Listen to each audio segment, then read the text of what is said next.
Good night, everyone. This is update for March 12, 2022, day 17 of the war, end of the day. As always, we're gonna start clockwise, and we're gonna start from north, from Kyiv, and then we're gonna go we're gonna go east and then south. So let's look at what's going on west of Kyiv.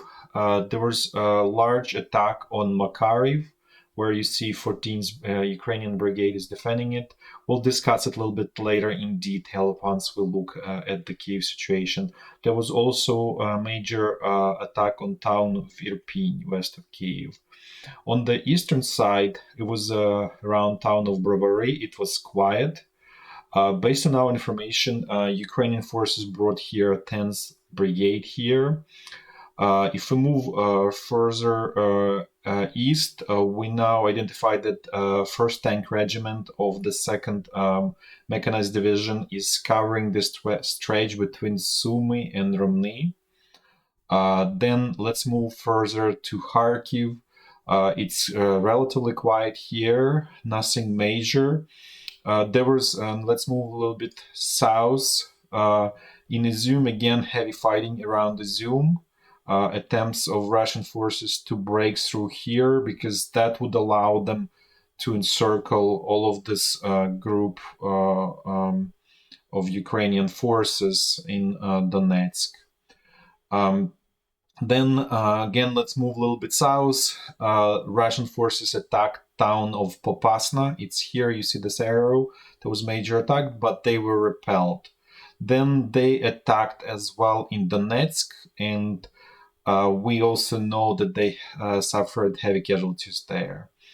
Let's move then towards more south. So Volnovakha was captured yesterday, and the forces were actually reallocated to help siege of Mariupol. So 150th Division is attacking from east, and we'll discuss this in detail as well. It was relatively quiet here on the southern section of the front lines.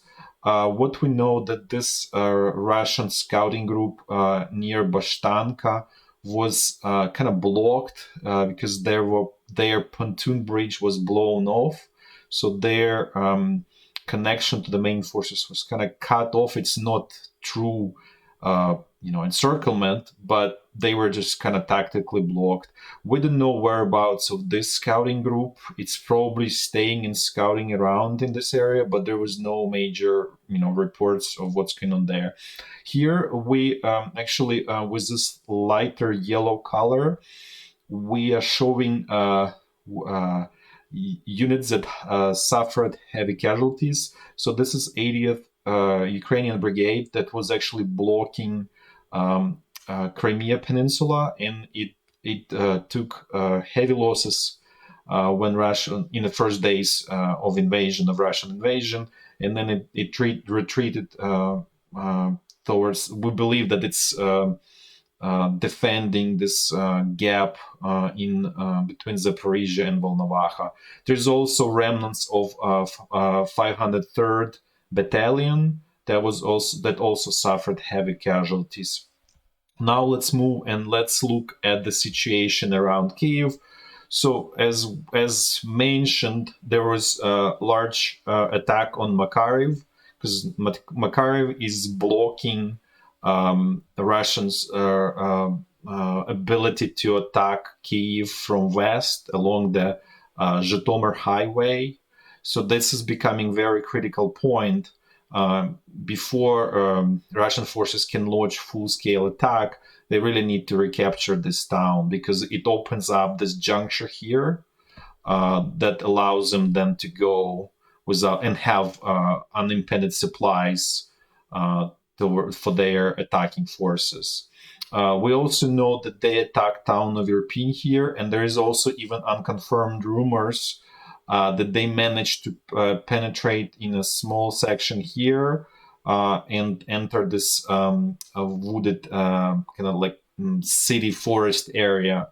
But this is very speculative. We cannot confirm that.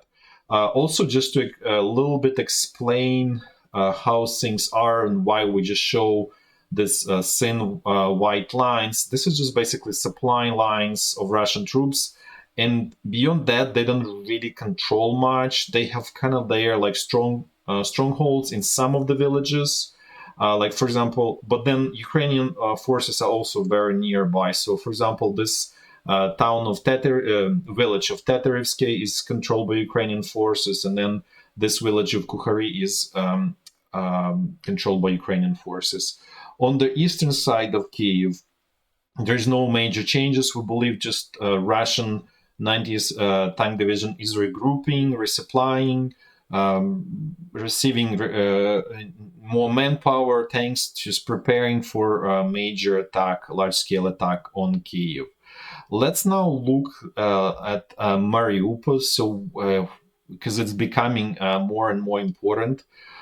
So we don't know exact perfect front line around Mariupol, but what we have here, we believe, is the best estimate of where everything's going. What we do know for sure is this small section here on the eastern part, and that's where the Russian forces attacking here. So you can see here they just managed to break through on the eastern outskirts of Mariupol, and attack is being the spearhead of the attack is 102nd Regiment of 150th Division.